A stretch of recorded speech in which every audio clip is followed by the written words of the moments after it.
Welcome to the Central Ideas podcast. This is Marius Unvik. Today I'm talking to Kylie and Drew Tillman. They are seniors here at Central Methodist University. They're both psychology majors and members of Psychology Club, and they got married in the summer of 2015. At the moment, Drew is researching how psychological contract breaches correlate with intent to leave an organization for his senior thesis, while Kylie is focusing on the relationship between belief in human agency and the demand for punishment versus rehabilitation. Kylie's project is anchored to several of the topics we're going to discuss today.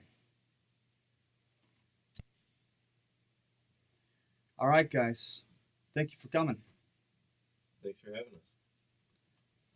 Well, when we met up to discuss what we were going to talk about on this podcast, you guys brought up the fact that the Stanford Pearson experiment has been under some attacks lately. So this famous demonstration by Philip Zimbardo is probably one of the most mainstream experiments in social psychology today. In its basic form, it's that they picked out a random sample of students in their psychology department basement to run a mock prison. Half of them were picked out to be prison guards, while the other half was picked out to be prisoners. After, I believe, half of the days that the project was supposed to run were passed, Zimbardo called off the experiment because it took an awful turn. Some of the guards turned pretty vicious in their actions, so he felt like it was inappropriate to keep the experiment going. Could you tell me, Kylie, what this noise has been about? Yeah. So there's obviously two sides to this. So what's happened recently is some critics have come out and claimed that there's new evidence, which Zimbardo's actually always been really open with his records. So it's not necessarily new evidence, but it's just recently been paid attention to. So some of this evidence shows that the demonstration was in some ways faked or influenced by Zimbardo and may not be completely accurate or ethical. So there have been some audio recordings that have shown that guards were coerced into being tough guards rather than just being given their roles. And then there's a participant that had a breakdown in the study, and then afterwards has come out saying that he was faking the whole time, and that anyone who was trained in psychology would be able to notice that he was faking. So that's kind of what the noise is about. Yeah. And this noise is actually, it's funny because when I read Zimbardo's response to this, I noticed how they have had repeated attacks on this experiment. It's been in the limelight for about, I believe, 50 years now. It was done in the 70s, so not completely 50, but almost. And he's been really open about it. The video recordings are out, and they have been out for a long time. Mm-hmm. He says himself, it's kind of like an animal now. It's just no one controls it. It's an experiment that takes on its own life. So he denies these allegations. You mentioned a few of them, and when it comes to how it was flawed and dishonest, that does not seem like a true statement considering his record. He's a really accomplished scientist in many fields. So on that note, it doesn't seem too credible, I would say. I think sometimes even if you are an established researcher, you can get carried away, and there is evidence that he was carried away in this study. Like, he talks about how he kind of took on the role of administrator rather than researcher. So even if he is an established researcher in other topics, I think it is possible that he could have been kind of carried away in this and passionate about the topic. Mm-hmm. So you think that the power of the situation can even take over the researcher's own motives to some degree? Absolutely. I see your point. Definitely see your point there. But then we have to look at what the conclusions of the experiment really is, because some people think, and especially those who are not well versed in science, they would certainly say that, well, when it takes on this vicious turn and when the scientist himself is even so involved in the experiment that he loses control over it, that means the outcomes that we have seen are not valid. I don't think that's true in itself. It's more of a demonstration, as Zimbardo calls it. It shows how, when you're given certain identities and when you use certain certain objects, such as they used sunglasses. The prison guards used sunglasses so that they would remove this humane part of it. You see how things take on a different life, and that's the conclusion, really, that we don't always have control over things. I would say it's not that simple. So, Drew, would you say that it matters, in considering the lessons we have learned from the experiment, whether or not the allegations directed at the Stanford prison experiment are sound? Which conclusion can we draw from this? So it does matter a lot if these allegations are sound, because anytime the allegations are brought against people, it's serious. But serious time and effort are also put into these experiments, which can turn into life work, really, for people. Reputations are staked on these works, so when allegations were made with Zimbardo, we see that his reactions kind of indicate the stakes of what we're playing in for him. Mm-hmm.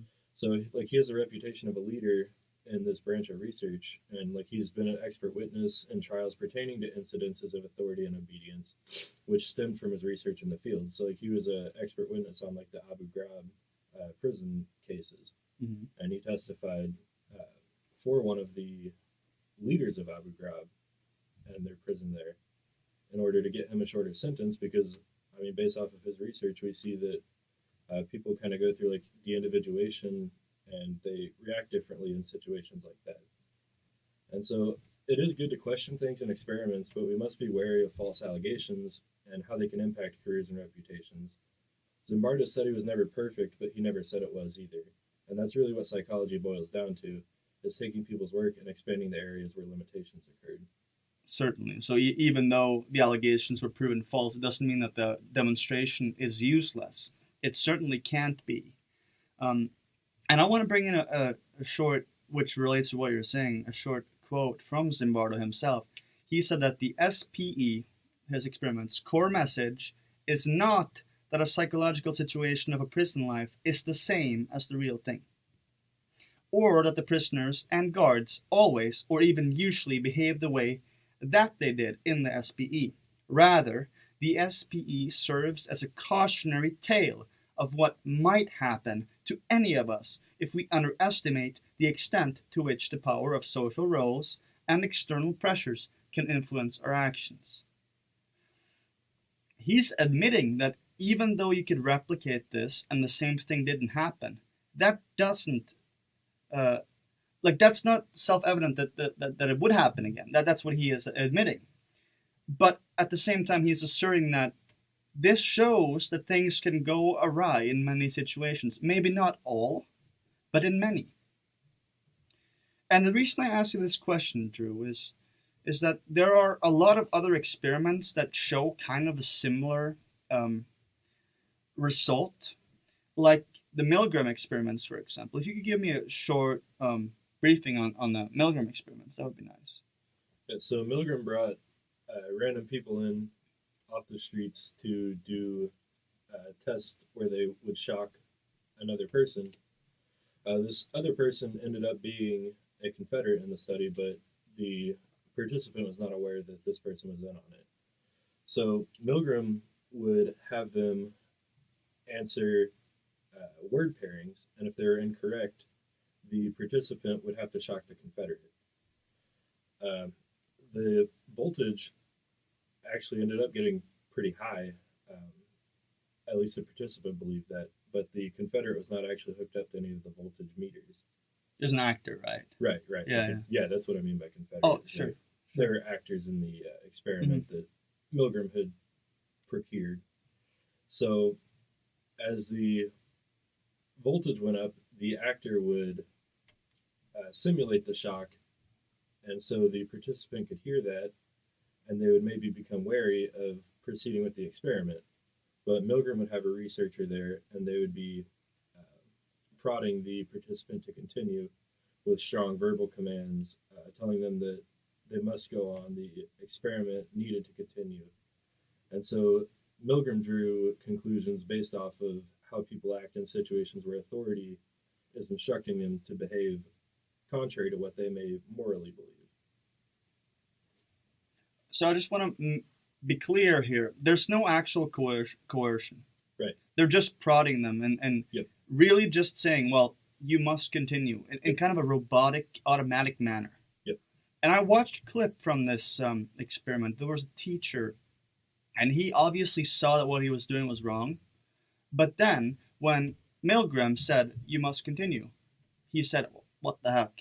And he went on doing it. And didn't the result show that about 40% or more went on to administer lethal, I think it was more like 60, right? maybe it was 2/3, yeah, I think it was lethal levels of electricity. Even though obviously it wasn't a real administration of electricity, but it still shows that people who you would never think were capable of doing such things are capable of doing such things. Right. Which is frightening, because these people could have been us. They could have been your parents. They could have been our grandparents or our kids in the future. So we need to know that we're really susceptible, and often extremely so. And it gets worse the more extreme the situations are, I would say. The more dire the situations Do you are. think that plays into like Germany in the Hitler era? Well, I would certainly say so. Milgram himself was actually doing some of these research experiments just to look at the World War and what happened in the Holocaust, for example. I read this brilliant case study. It's a book written by Christopher Browning. It's called Ordinary Men, and he's following this police battalion 101 through their experiences in the Holocaust. The thing is, the Germans during the World War, they used their police forces to go around and systematically capture the Jews and kill the Jews, so that they could put them in camps or just kill them right away. The interesting part here, obviously there are many interesting parts. You could probably say that a grand bit of the literature of contemporary literature focuses on the World War, so obviously this is a big topic. But one of the most interesting parts that caught my attention was how the major in that battalion literally told them before they went in, knowing what they were going to do, massacring kids, women, and male Jews. He told them, if you are not feeling up to do this, you may leave. You may not join if you want to. And this wasn't a strong authority figure. He wasn't a Milgram in a lab or anything. He wasn't as assertive. He was actually crying several times because he had to do this. He was not one of those SS officers. Definitely not. His name was Major Trapp. I have a quote here from the book, and this is actually exactly what he said. Trapp assembled the men in a half circle and addressed them. After explaining the battalion's murderous assignment, he made his extraordinary offer. Any of the older men who did not feel up to the task that lay before them could step out. It was the case that it was not just the old men. But guess how many stepped out?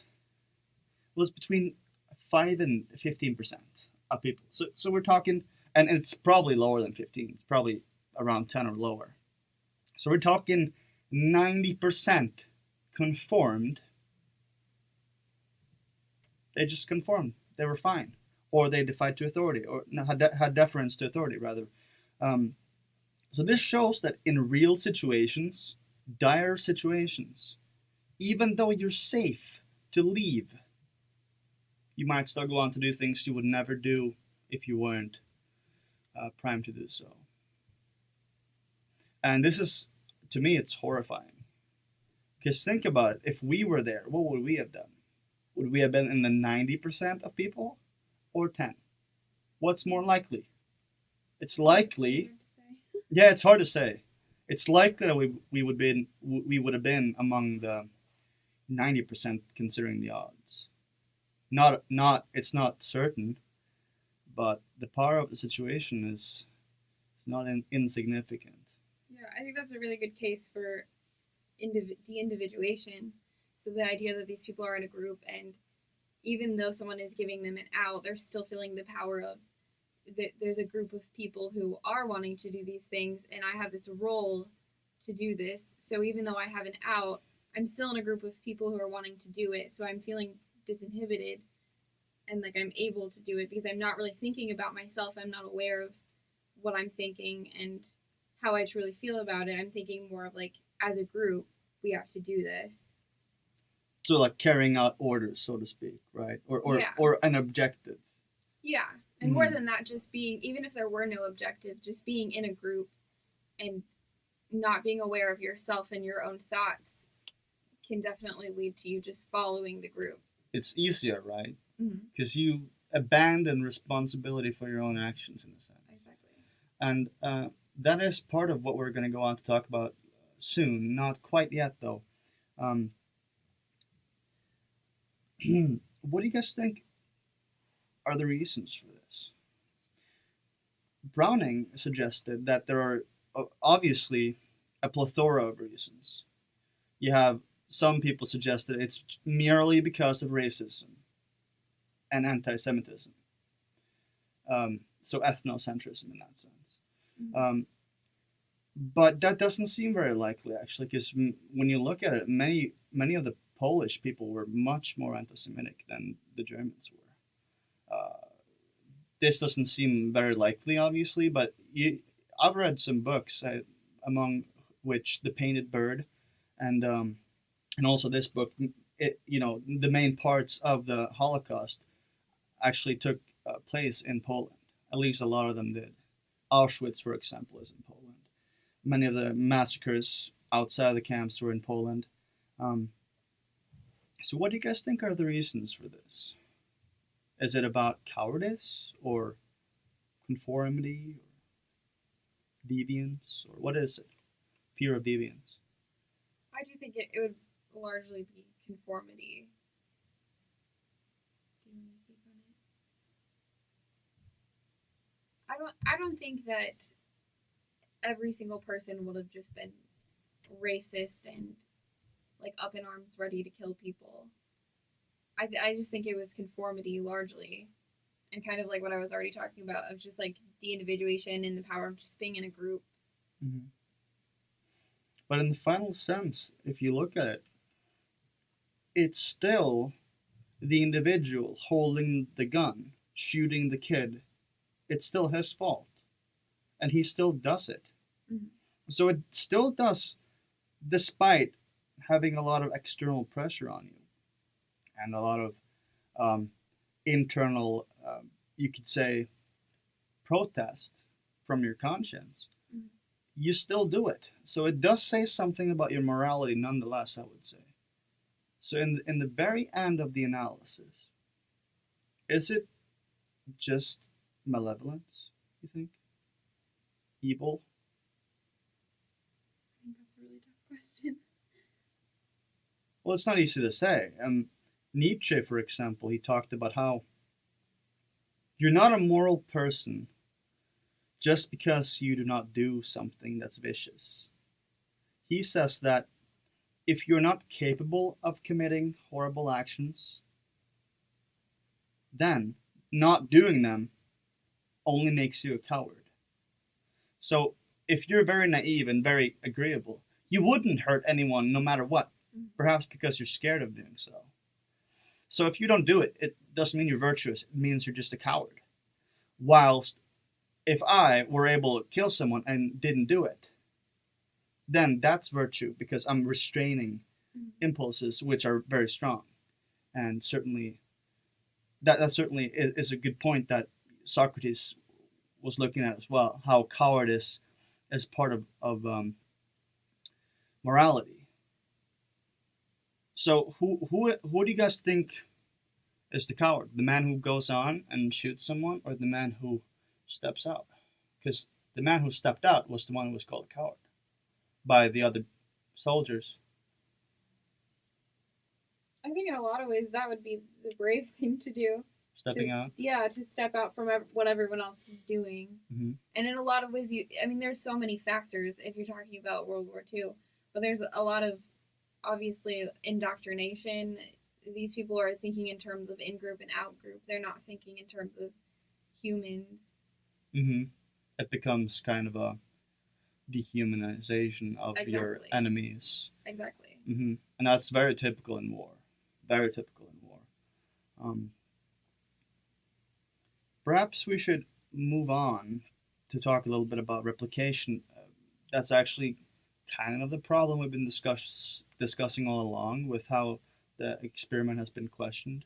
Personally, I believe that this questioning of the Stanford Pearson experiment and other science recently these attacks look more like hit jobs and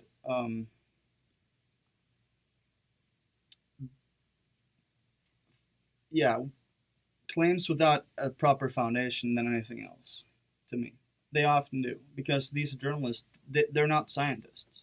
They don't know what's going on. They might disagree, but anyways, the media have still suggested that there's a crisis of replication in psychology today. Could you guys talk to me about that a little bit? Yeah, I agree that I think it's easy for the media to attack science whenever they don't exactly know what's going on. But I think it is still important. I think even if someone that isn't trained in psychology, for instance, is looking at these psychology experiments and pointing out things that they think aren't ethical or aren't entirely reliable, then I think that's still valuable. Even in this Stanford prison experiment, I think while some of these claims can be refuted, the fact that he's in some way coercing some of his participants, I think that should be looked at, because if it's a fact, that is. I mean, it's on video, but coercing. It gets kind of muddy. I just mean, like, whenever he was talking to one of the guards and saying, like, we need everyone to be like tough guards. Mm-hmm. But that's far from what they do in prisons, though. That's much more mild than what they do. Right. But I just think it's important to look at, like, what he was trying to prove with the experiment, mm-hmm. this idea of, like, roles. Mm-hmm. And he kind of made it more of an experiment on, like, authority figures, because he was doing that coercing. So all that to say, I think it is important for even people that aren't trained in science to still be critical of it, because if we can't replicate things, then that means that it's not generalizable to everyone, and if it's not generalizable, then what is its value? That's interesting. I agree 100% that journalists and anyone else in the public who isn't versed in science should be able to question it, obviously. I think that's necessary in a free society. We have to be able to do that, because sometimes that even helps science they help them deviate from the middle of the road. But it's different to question and to outright say it's a forgery. That's an attack true. On science itself, I believe. Of course, there have been many cases, not as many as people might believe, of forgery in science. So obviously, sometimes it's justified. That's granted. But you need evidence to prove your points. And this experiment, as we mentioned earlier, has been in the limelight for so long now that if it were false, someone would have noticed by now, you would think. That's not always the case, obviously. And on your point of replication, I believe maybe Drew would agree with me on this. I read about this yesterday in one of the articles we read together. They had an experiment in, I believe, the 50s where women were saying words, they were primed to say words related to sexuality and vulgar words, and they looked at how that made them feel. I believe that's what the experiment was. And back in the 50s, if you guys didn't know already, for example, in Norway, there was a guy who wrote a book. Um, it's called Den røde rubinen. It had a pretty vivid sex scene, I believe. Not vivid by today's standards, but by the 50s standards. Mm-hmm. And this guy was actually imprisoned. He was imprisoned in the 50s, right? So if we talk about sexuality, and his book was banned, there were protests, obviously. This shows that an experiment in the 50s might not be able to be replicated somewhere else in the 50s or in the 2000s. Doesn't mean that we can't look at it and that experiment has value in itself, right? It can still have value despite not being replicable at any point in time. And sometimes it's very hard to 100% replicate something because things are very different, and they might indicate different things too. So this one article that you sent me was talking about how this crisis is not really a crisis; it's exaggerated. Mm-hmm. What were your thoughts on that? I don't really have thoughts. Okay, well, it's very hard to say. This topic is murky. It's really murky, and it's hard to distinguish the politics from the hard data. So I guess we can move on a little bit. So Drew, what do you think? If we assume that the Stanford prison experiment is true, let's assume that, and that the allegations are false. What do you think that suggests on the issue of free human agency, or, for example, determinism? So if this experiment's true, this and the field of psychology are kind of damaging to the idea of free will. Psychology experiments often boil down to using a situation that you create to manipulate other people's behaviors and thoughts. So assuming that a researcher can create a situation that strips people of freedom, free will would ultimately cease to exist in non-manipulated situations outside of psychology also.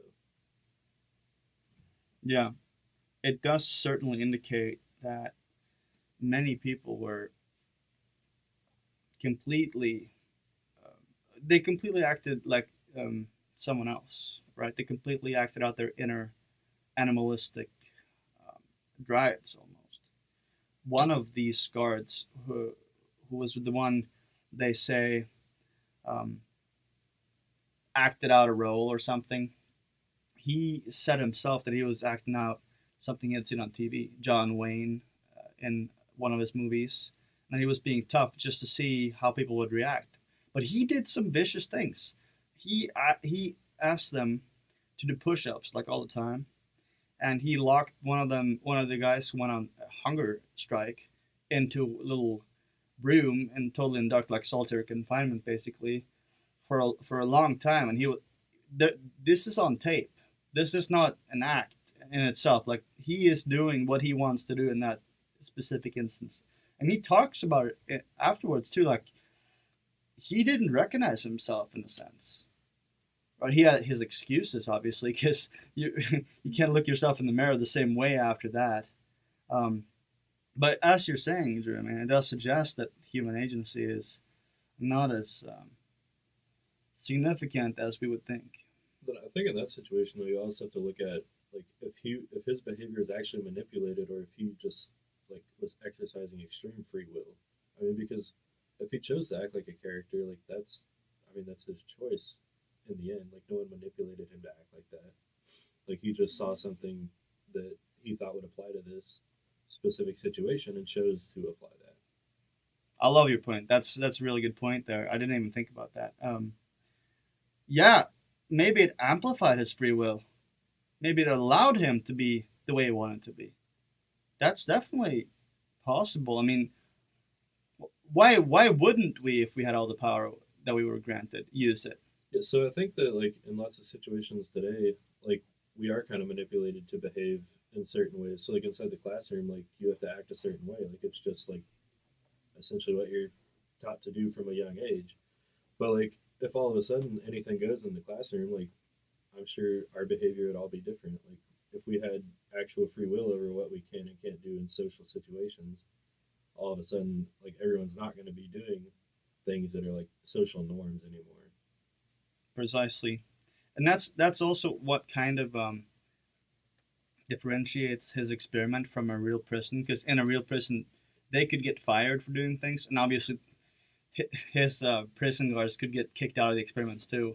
But it's still the case that you have certain norms that you have to follow when you have a job. But it's not the same necessarily when you're in a chaotic situation like this experiment was. It was total chaos, right? As we mentioned, Zimbardo himself, the leader of the experiment, became the prison warden, basically. It's funny how things turn sour when you could say free will is completely unrestrained by norms and mores. That's another argument for de-individuation. Also, is that psychology experiments stress like the anonymity of participants, and so if people are anonymous, then all of a sudden it's easier for them to behave in specific ways. Also, which does suggest that morality is altered by who looks at us or who is around us, who we are surrounded by. When we're alone, what do we do then, as opposed to when we're in public? I've been pretty terrified by this lately, thinking about like how we act socially, how terrible people are treated just normally in certain situations, and how really good people are treated horribly in certain situations, and how people deal with it by just a smile or by facial expression, how they totally change around other people as opposed to how they are when they act with someone else, right? Like when you're talking to your parents, are you the same person as you are when you're talking to your friends? definitely not. I used to be totally different when I was with my friends and when I was with other people. Today, I think I've moved much more towards being myself all the time. Obviously, there are exceptions. Certain times you have to be more polite than others. That's just how it is. But I think I really talk about the same stuff with my professors as I do with my friends, as I do with my fiance, as I do with random people at a party. But I know most people are not like that. They change totally and utterly when they are around different people. And that is frightening, I think. Isn't it, though? I don't think it has to be frightening. It doesn't have to be, but it can be. I'm somewhat like that just because I think it comes down to people being socially perceptive and and like adapting to the situation, which it does sound kind of deceptive and I mean kind of like a Ted Bundy kind of thing. Yeah. But I don't think it has to be. I think it could be like if I see someone's feeling uncomfortable in a situation, I might alter my behavior so that they don't feel uncomfortable, or like I can stand up for people in situations if I see that they're feeling shy or something like that. So I don't think that it always has to be negative. Oh, I agree. But yeah, no, certainly. You're right. Being adaptive is worthwhile. I'm not going to talk to kids the same way I talk to adults, obviously. Like, you have to be able to adapt to, and to all people. I work at a nursing home, and I don't talk to them about this stuff. Obviously I act a little bit different, but I'm generally myself, and I don't try to put up a show, but I used to do this all the time. And I think that might have something to do with having secrets and lying and stuff. If you have a lot of stuff that you feel like other people shouldn't know about you, then you're gonna act differently than if you don't really care what they know about you. You know? No, that's we got into a really really interesting topic there. And since you touched on this matter, Drew, on free will and determinism, that reminds me that when we talked about what we were going to discuss, I discovered, and I found it interesting, that you guys are kind of in disagreement on the matters of free will and determinism. Kylie is more sympathetic to the deterministic side, while Drew is more sympathetic to the free will side. What I want to do now, this is kind of interesting and it's kind of painful at the same time. I want you guys to lay out your cases for free will and determinism, respectively. But the twist is that when each of you is done, I want you to steelman each other's arguments. So make them as strong as you can, and then we'll all look at them together. Do you want to start, Kylie, by making your case for determinism? Yeah. So I believe in determinism because I'm passionate about studying this idea of good people doing bad things and looking at like why do I think someone could be a good person and a moral person maybe, and still do things that we as society deem as bad, I guess, for lack of a better term. So I think it's important to look at environmental factors that affect behavior, which is where the determinism comes in, and this idea that we're not always 100% aware of what we're thinking and what we're doing, and we're not always aware of what our motivations are or where they even come from. So from the time that you're born, you're being kind of molded into the person that you are, and I think that's so interesting. By society, right? Right, by Socializations. society. There's obviously biological factors that make each person different, and those can also impact your behavior later on. And that doesn't even get into this idea of like mental illness and things like that. So there's just so many different factors that make up a person, and each person is so different and unique that I just feel like there has to be different factors that are impacting your behavior and the way you're thinking, and it's too complex to just say that each person has the free will to just act the right way, and when they don't, then they've made the cognitive decision to not act the right way, and therefore they should be looked down upon. So that's Just my main argument. Before you lay out your case, Drew, I was wondering, would you say you're more on the socially deterministic side or the biologically deterministic side? Because there's a difference. Yeah. You have the constructionists saying that, well, everything is a social construction, such as kids have to act a certain way because their parents have been literally telling them how to act all throughout their lives, and the same with teachers and their peers and such. That's the social aspect of it. While other people think that you're biologically determined, that you're limited by your biology, which the science certainly suggests that we are to some degree. We have an a priori structure. Which side would you say you're more on? That's tough. I think that I would say I'm more on the social side. I don't think that anyone should feel in any way limited by, I'm born this way, so I have to be this person that I was born to be, or my parents are this way, so I have to act the way that my parents act. So I'd say I probably lean more on the social side, but I still think that there are definitely biological factors that, as you said, like limit us or put us into categories. Like you couldn't be a professional soccer player, for example, or I couldn't be a professional chess player. Like we're limited by many things, such as IQ or personality, possible, right? Yeah. So and obviously these are examples. You might be able to, but you might not, because they're pretty damn rare. They don't come often. Professional soccer players. Drew, do you want to lay out your case for free will? Yeah, so I think that free will plays more into people than determinism does, because even if you are in like situations that seem like they're predetermined to have an outcome like that, like you can always just, I feel like you can just choose to not do that. So right now I'm sitting here doing this podcast, but like if I want to get up and leave, like I can get up and leave anytime. I have the free will to do that.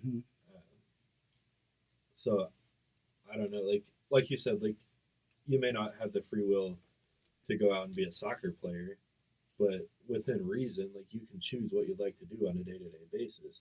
Like if you want to stop going to work and just hang out and play music all day in your house, like you can stop doing that. Like it's your choice, and your choice may be influenced by like different like things on the hierarchy. Like if you want to look at Maslow, like you have the hierarchy that you need to meet. But I think once you meet those basic needs from that hierarchy, like you have the choice to do whatever you want to do. Okay. Would you say that there are cases where the individual can not choose what to do? where he doesn't have the choice to either leave or, like, obviously, if you're in jail, you can't just leave, but that's different. Do you think there are cases where you're not responsible at all for your actions? Yeah, I mean, so like mental illness is a thing that would kind of strip you of like your free will. So you wouldn't, Mm-hmm. if you're not able to think in a full capacity or act in a full capacity, free will is somewhat stripped there, and that's kind of where I vary from the strict like free will people. Mm-hmm. But like if you're a prisoner, you're stripped of free will also, so you don't have the capacity to act. But normal like average everyday people that are in normal situations with full capacity of thought and action, I think that free will is a large part of what goes on. So okay, yeah, I understand. Now we're getting to the hard part, because when you're not convinced of the other side of contention, Mhm. it's not too easy to lay out their arguments perfectly. But I want to try it anyways. I think it's healthy. I think for a conversation, you need to be able to understand the other side of your points. So, with that, Kylie, would you just tell me what you think Drew's strongest points were, and if you want to add something to that you feel is true, then you're free to do so. Yeah, I mean, I think your strongest point is, I mean, how you talked about people being at full capacity or whatever you said about that. I think that's true. The difference is in, like, if someone is in prison, they may not be at full capacity of action, as you said. But I think also a strong point for your argument would be they still have choices. So even though they can't just walk out and leave, they still have the choice of I can go to these classes and get a degree while I'm in prison, or they Or can choose not to fight or something. yeah, or they can choose to go down the negative way of I'm gonna fight guards today and get put in the hole. So Mm-hmm. I think that's probably your strongest argument. I think the strongest argument overall for free will is the idea of like cognitive behavioral modification. So this idea that we can recognize our thoughts and we can change our thoughts, and in doing that, change our brain structure. Mm-hmm. So I think Over that time, or in specific instances, would you say which is both, more? both. So Both? if you have like a negative thought, if you can catch it, which is really hard, obviously, Mhm. to always catch your It negative is. thoughts. Yeah. In that moment, you can change that thought. Mm-hmm. But then if you're consistent in that, you can over time change the structure of your brain to be a more positive person. So I think Certainly. that's a big argument for free will, Mm-hmm. because if you're able to change your thoughts, then you're obviously able to change your attitudes and your behaviors. And then at some point, I think you would be able to make the argument that you are in charge of yourself and you're in charge of your actions and your Mhm. destiny. Your own being. All right, Drew. What do you think? Which arguments do you think are the strongest ones for determinism? So I think determinism is like a pretty easy concept to grasp, and I completely understand how people can feel like predetermined situations exist, because like if you look at poverty, like it's pretty difficult to get out of poverty if that's been in your family forever. Mm-hmm. And so like you start to feel like you're stuck in school, and like you're stuck in this like less than good school. You're stuck in this like rough situation, and there's no money around, and so that's just always how it is. And so like you may feel like you're just predisposed to that, and this outcome's already been determined for you. Mm-hmm. So So the system around you is not too easily altered by yourself. Yep. Yeah. That is probably one of the strongest arguments for determinism. I would add to your argument, Drew, on determinism that, for example, we're not always able to think faster than we act. Actually, sometimes our reactions happen faster than we're able to think. So in the instant moment, we're often driven to do things that are stupid. But this is actually the purpose of history. We learn from our past actions, and thus we can modify, as you suggested, Kylie, um, our behaviors thereof. We can look at what we have done, and in time, we learn how to avoid doing the stupid things that we've done before, and we can also learn how to keep doing the good things we're doing. So, in the instant moment, I would say that determinism is probably more likely than free will. But since we have an interpretive structure inside our brain to look at how we acted, not everyone has this if they have memory loss. Um, then we can further alter our behavior and our choices um, according to that. I think that I'm really glad we did this because obviously you guys probably talked about this quite a bit before, and at least enough to see where both of you both of you are at. But the thing is, I believe that it might be useful to look at it this way. This is Viktor Frankl's idea of this. He says that life is like a chess game. In chess, you have, I believe, millions of different options for what you can do, different plays. Like not in the instant moment, but overall in the game. A lot of different moves, a lot of different strategies, and really you can do this with any game, with soccer, with tennis, with whatever. Of course, some of these are more constricted than others. Chess, as Frankel suggested, is a really good example of this. But there are rules, right? You cannot step outside the board without, breaking the rules, obviously. And there are also certain limits on how far your pieces can go. So the peasants cannot move more than 2 slots ahead, right? That's a limitation. I believe that if we, for the moment, can see that a chess game is kind of like the world, the pieces are kind of like how we are. We're restricted by society, which might be the rules, and we're constricted by biology, which might be how far we can step or where we can step and stuff like that. We mentioned the soccer player idea. This works with anything. If you have an IQ of 80, you can't become a scientist. It doesn't work that way. But why would you want to be a scientist if you were going to stress with it the rest of your lives? That's what actually I think when you mentioned that you shouldn't, Kylie, when you shouldn't always be feel too restrained by your own biology. I believe that it is true that you should have a positive attitude and not be too down on yourself for your limitations. But I also believe that we have to be realistic. So if you know that you're not conscientious, don't take a job that you have to work where you have to work 60 hours a week, right? That'll make you go mad. And if you are extremely conscientious, don't take a job when you work 10 hours a week, right? So we have to kind of look at ourselves and understand ourselves, and thus we can go out and act accordingly to our nature, I believe. Drew, you mentioned poverty. That is certainly a good point to bring up. I prepared 2 stories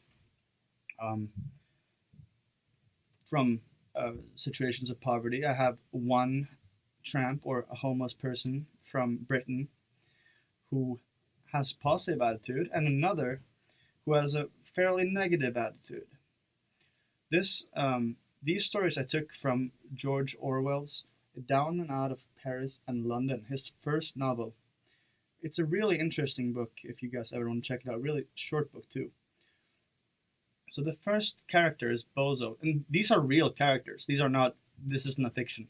And even if it were, it probably wouldn't have mattered too much because it shows how you can have different attitudes anyways. But this is a real character. Bozo, he was a street painter.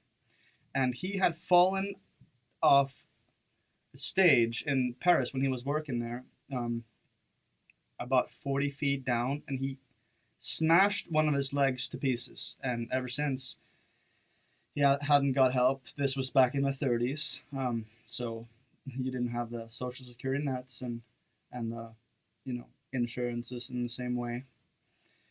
So ever since he's been on the street and walking around. And what Bozo said, which is so stunning, he was looking at the stars. He stopped to look at the stars one night and he said, The stars are a free show. It don't cost anything to use your eyes. And then Orwell kind of objects here, but then Bozo goes on to say, well, you got to take an interest in something.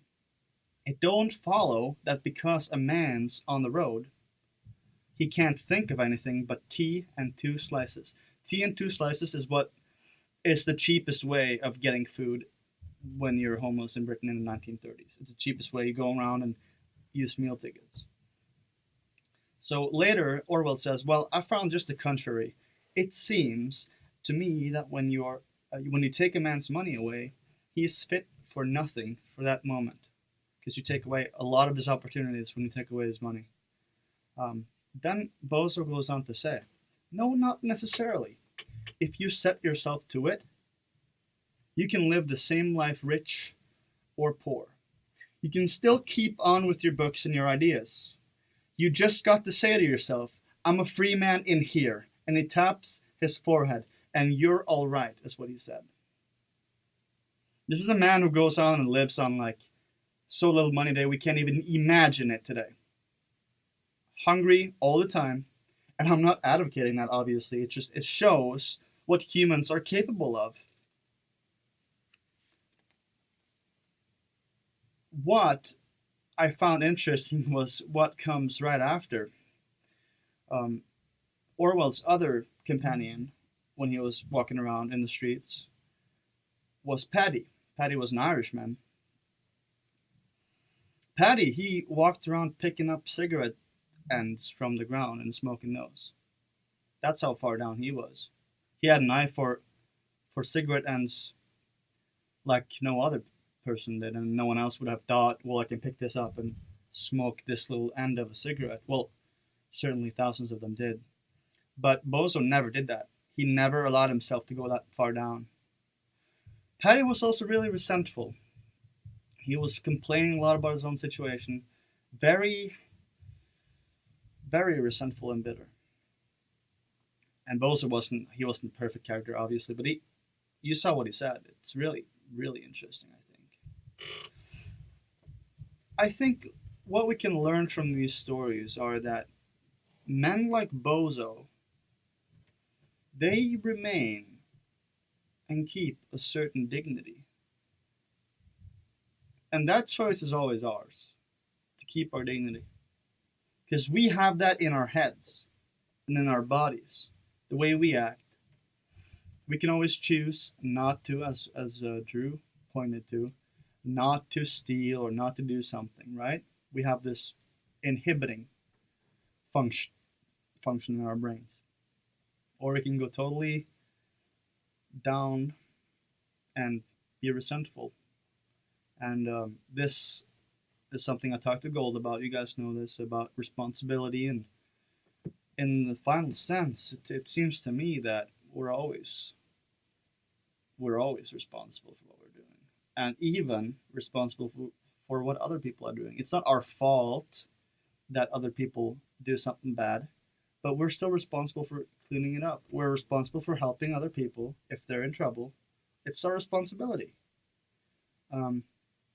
So I think that's how I view free will, actually. I think it's like a chess game, but your moves allow you to be a Bozo or a Paddy. And which one would you pick? It's hard, obviously. Paddy didn't have the skills that Bozo did. Paddy couldn't paint like Bozo could, and Paddy hadn't read anything like Bozo had. And so what Orwell suggested was that a man without an education is worse off than any other who is poor, because he doesn't have anything to do. Like, he's just stuck in his suffering forever. He's just walking around and doesn't have any. Yeah, it's vicious. But when we're looking at this issue of freedom of will and determinism, the core factor here is consciousness. What do you guys think? What do you guys think about consciousness? What do you guys think? What is consciousness? That's a loaded question. Yeah. I just think it's like how aware you are of what's going on, like in your head, and what's going on around you. Also, I think. Yeah, well, that would be the definition. We don't understand how it works or what it's made up of. Is it biological? Likely, we're biological organisms. Um, Obviously, we are. But we don't understand consciousness at all. It's so different from anything else in nature. We don't understand what it is at all. No one knows what consciousness is, right? No one knows. And this brings me actually to another way of looking at free will, if you guys are interested. If we look at how truth works, we can say that in the factual. Okay, so this is actually an argument I heard from Jordan Peterson, Dr. Jordan Peterson. He has written two books, one called Maps of Meaning, on the structure of belief and how mythology works in us. This is based in a large part on Jung, Carl Jung. He said that dreams are to the individual as mythology is to culture. That's really interesting because that has to do with how stories shape us. And this argument on free will, I think, is interesting here because look at it this way: you have two different realities. You have the observable, factual world, the objective world, right? The scientific domain, the literal domain. But then you have the world, as Peterson says, in which we act. The world when we talk about morality, of values, of virtue. And here we say that we have literal truth to answer for the first, for the former, and we have metaphorical truth to answer for the latter. The term metaphorical truth was termed by Brett Weinstein. He's an evolutionary biologist. He says that it could be several things, but the main point is that it's something that can be literally false, but that still works out for the individual. So if you act out what's literally false, it can still help you out. So it's metaphorically true. In the latter domain, this is where the religions have been working for all throughout history. How do we act in life? In a sense, I think that despite the strong arguments for determinism in the literal sense, even if we are not responsible to 100% for our own actions, it is metaphorically true that we are. That's how society works. That's how our legal system is constructed, on the fact that if you do something, you're responsible for it, right?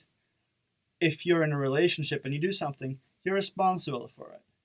That's how I think that's helpful, because that means that it can be true that we are determined, and it can also be true that we are not, that we have a choice.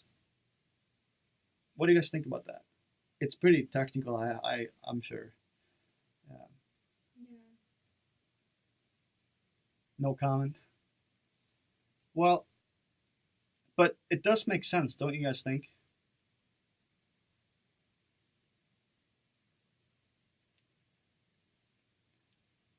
Do you want me to go on explaining more? Yeah, I think I would have to go way more in depth with it. Yeah, no, it's hard to, it's very hard to, I haven't done enough work on my own to lay this out. But the thing is, to understand the world in which we act, we use stories. And that's what you see in the Bible, for example, and in other religious texts. And in fairy tales, we see other people acting a certain, and in movies, we see other people acting a certain way, and we take on that act. This is the Jungian idea of the archetypes. The images we have of the collective unconscious, those things that all humans share. So the hero is an archetype. When you watch a movie, superheroes, for example, a good example, you kind of want to act like Superman, right? You kind of want to act like the hero in the Bible, Jesus. You want to take on his spirit. and act it out.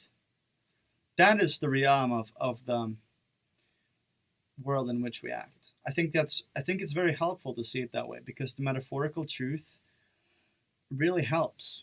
Like, when you think about it, it really helps to think that what you do matters. It really helps, right? When you act like nothing matters, why do it? If you think that no matter what you do, you're determined, why do it? Why get out of bed? See? So even if it were literally true that we're determined by society and by our biology, it should not be, and it ought not be, metaphorically true. So I submit to you this view. You can think about it a little bit and see what you think. After a while, I would certainly recommend looking into Jordan Peterson on this issue. Very interesting. It might be some of the deepest questions we can answer. We can ask about the world and how it's structured. Regardless, I'm not going to go on to talk about that for that much longer. There are several, but there are two very strong determining factors in how we act and who we are, and those are personality and intelligence. How do you think those affect our outcomes in life, Kylie? I think it's complex. So I think your intelligence can have an impact on what your personality is. And I think that your personality overall is definitely influential in your outcome in life, as you say, to an extent. So, for example, I'm more of like an introverted person. And I think that a lot of times in society, we value more extroverted people. So if you think like job interviews, for example, if I were to be sort of like in my true nature and to sort of embrace my own personality in a job interview, I don't think I would ever get a job, because it wouldn't be in my nature to want to be speaking with strangers and be happy and outgoing and talk about myself. I would much prefer, being on the phone and listening to someone talk about themselves.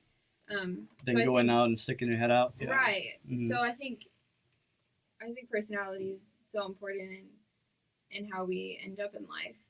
Yeah. But that's not to say that you can't change your personality in some ways, like I kind of talked about earlier, to try and match situations like a job interview. Yeah. You can change it to some degree, and it changes by itself to a large degree throughout our lives. I mentioned to you guys before we started that, for example, you become more conscientious with age. You lose intelligence with age. After you're 25, your intelligence starts falling steadily. That is, I believe, your fluid intelligence. Don't quote me on the fluid part. In psychology, in the clinical aspect, they often do assertiveness training. So people who do not negotiate well, for example, they are urged to learn how to negotiate for themselves, to be more assertive, which is a part of extroversion, being more assertive and enthusiastic. That's hard, of course, being more enthusiastic. But you can become more assertive. It's very hard, though, because our habits are ingrained in our personality, right? And so if you're not conscientious, you might lay around a lot. If you're introverted, you might not talk a lot. And you're inclined not to talk. Because, as you said, you don't feel like it.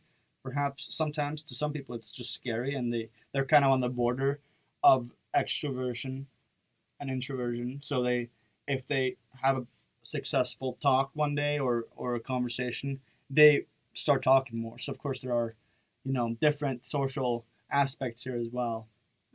What do you think about intelligence, Drew? How do you think that affects one's life? I mean, intelligence plays a large role in everything that you do, because you have to have knowledge of what's going on. Some people are just gifted in different ways with intelligence. Like, I don't know, like some people may not be book smart, but they can do literally anything on a car. And that's just kind of always how they've been, like, growing up. Like you may, like, drop out of school and go straight to work, because your intelligence is more geared towards manual labor or like different jobs that you can't learn in traditional schools. Mhm. And then there's also people like me who would love to be able to do stuff to my car, but they just can't figure it out. And so, like, for me, it's easier to understand like complex ideas in like books or like movies or something. So, I mean, intelligence plays a large role in what you end up doing in your life. Mhm.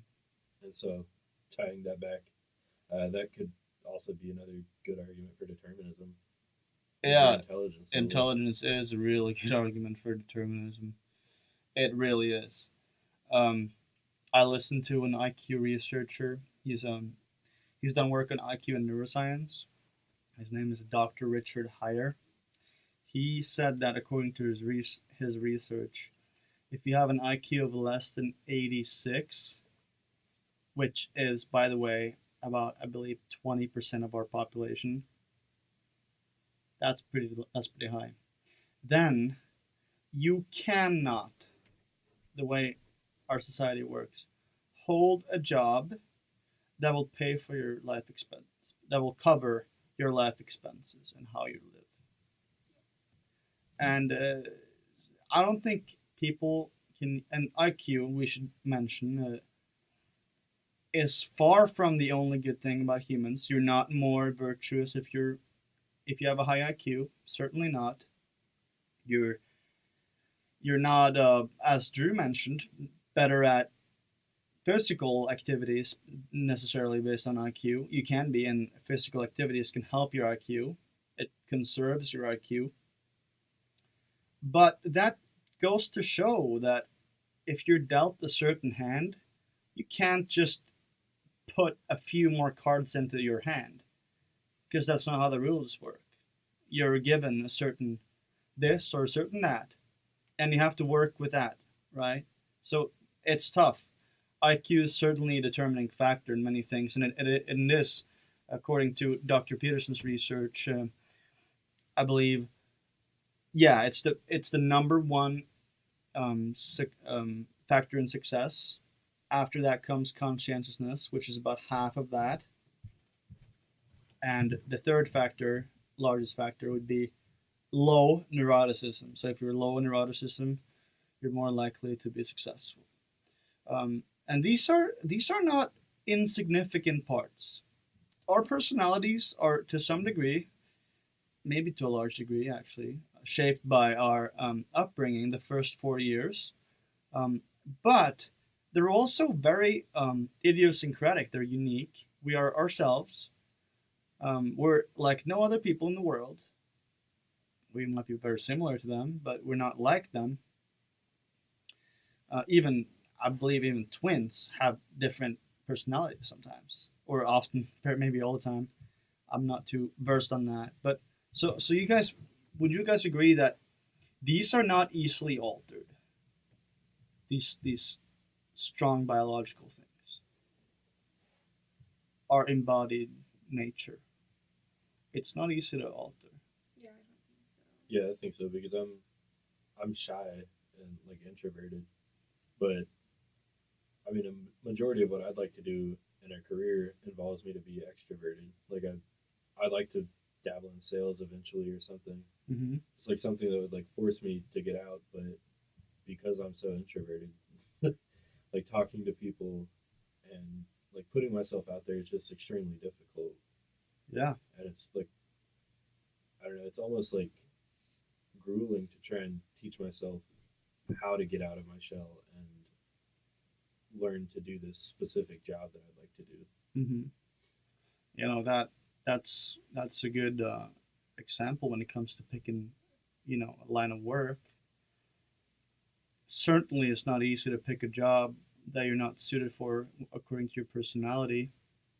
Um, that plays a big part in your job, and of course, there are sometimes you have to challenge yourself, like you were saying, you want to challenge yourself, and it also is the case that in our lives, um, in our brains, different circuits turn on when you take on something voluntarily, like you're saying you're doing voluntarily, or that when you're pressured into doing them involuntarily.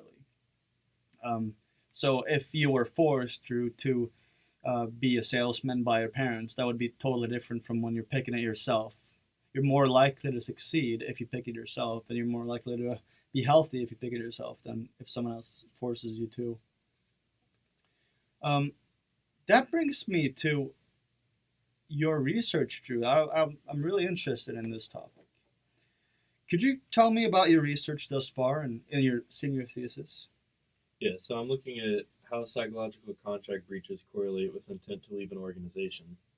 So a psychological contract breach is defined by Rasu as an employee's belief in a reciprocal obligation between the employee and the organization.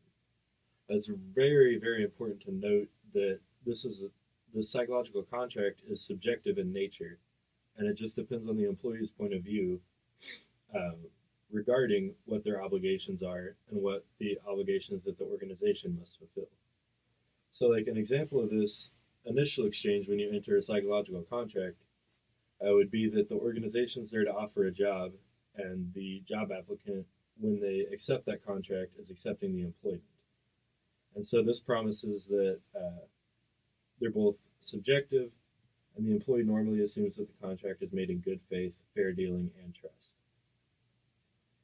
So within a psychological contract, it is possible that the employee and the organization may perceive the obligations or expectations differently.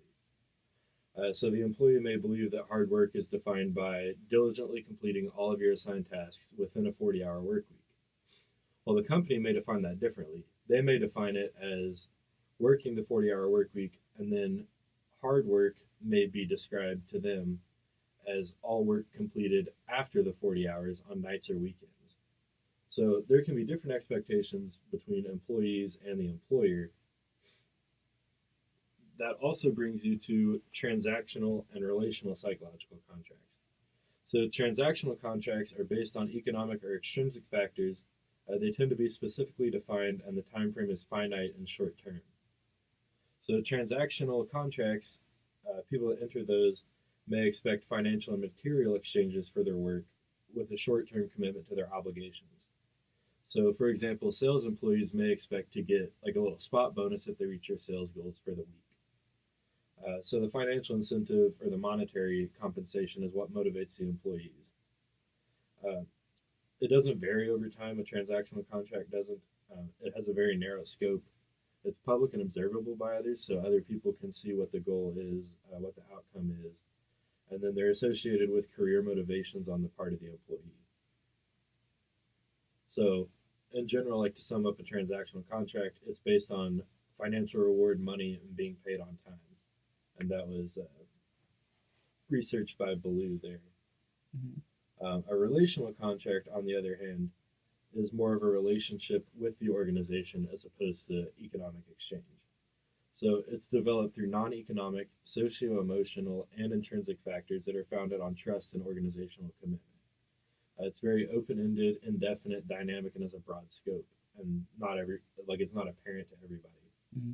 So employees who enter relational psychological contracts may base this on status recognition and the chance to be creative. They also are interested in job security, work, lifestyle balance, training, career development, and promotions.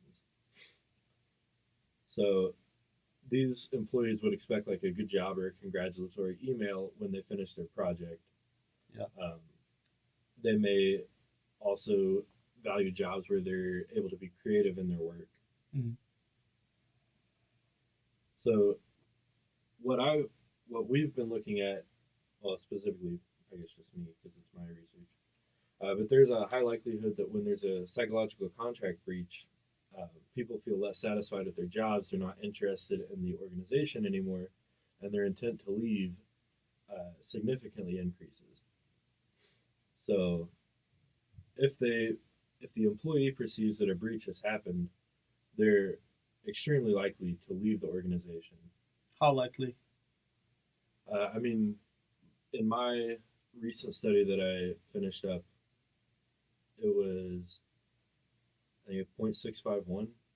Really? So, it was extremely significant. That's high. Yeah. That's really high. And so, that's just commonly accepted in psychological contract breach research. But the interesting thing to look at is how people's personalities play into relational and transactional psychological contracts. Mm-hmm. And I think for my thesis, I'm a little bit more interested in expanding on like what causes people to enter contracts like that with their organization. And then so far, research has been focused on why people leave and like what causes people to leave organizations. But I'd like to expand that a little bit more into like what can organizations do to keep the employees around and keep them motivated and interested in their jobs. Sure. As opposed to what are these like So, vague like the work psychological environment. contracts that we've created? Like how do we recognize those, and how do we make sure that we don't break those? Okay. So, in your research, have you noticed anything specific about the personality differences? Like, let's say you're really agreeable. Are you more likely then to leave than if you're disagreeable? Like something like that. It's just going to depend on the type of contract that the person has entered with the organization. Mm-hmm. So, for me, like I'm motivated by money. So, if I'm not getting paid on time or if I'm not being compensated, in my opinion, as fairly for my work, then I'm more likely to leave compared to someone who enters a relational contract. Relational contracts actually end up being more likely to leave the organization, but their organizational citizenship behavior and their like all that stuff goes down like far before they end up leaving, and so like their just overall engagement ends up going down.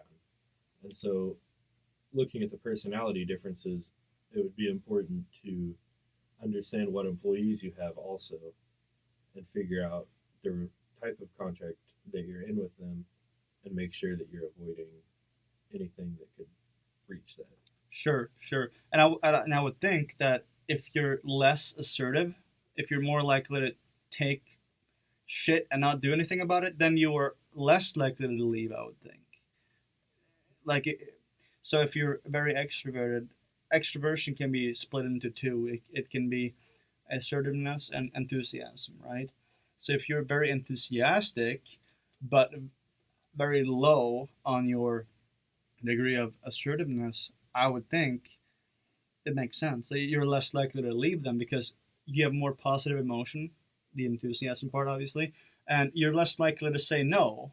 So if there is a breach in the psychological contracts, you're like, okay, you go home and you talk to your partner about it maybe, but you're not going to tell your boss and you're not going to leave because you feel like you're too loyal. Yeah. And so that's another thing is so far all that's been studied is intent to leave the organization. It never actually like follows through with if they actually leave. Uh-huh. So it just shows an intent to leave is very high if there's a perceived breach. Really? So like you're saying, you could go home and recognize that you have a perceived breach, but based off your personality, if you're willing to take it, then like you could intend to leave, but you never pull the trigger on it because you're scared or you're just willing to put up with it compared to someone else. Yeah. And I would also think that if you're more orderly, so that's one part of the conscientious part. Like you have conscientiousness, that's industriousness and orderliness. And if you're very orderly, and you would probably be more likely to perceive breaches because you like to put things in boxes. Right. Yep. Right. So if you're very little orderly, everything's kind of like free for all. Right. It's like, well, what does it matter to have breaches at all? Probably, right? So yeah. So those things are probably pretty interesting to look at, to see how different kinds of people deal with these problems. Yep. Well, Kylie and Drew, we have discussed an extensive range of topics today. I think it would be fine to conclude that most of them are anchored to the debate on freedom of will and determinism. In determinism, you have personality and intelligence and the social, the external influences, the biological influences, while the freedom of will argument is much more difficult to understand from a literal perspective, but maybe it's more useful metaphorically to think that you're responsible. So in Drew's research, that would be, for example, to think that you're responsible for yourself and for your wife. If there are a lot of breaches, you might want to leave the organization, even though you're not inclined to at all by your personality. So believing that you're responsible can be very useful for you in life in general, believing that you have agency. Well, guys, it's been a pleasure. I thank you for coming. I hope we can have another discussion some other time. And you guys have a good day. Thank you. Thanks for having us.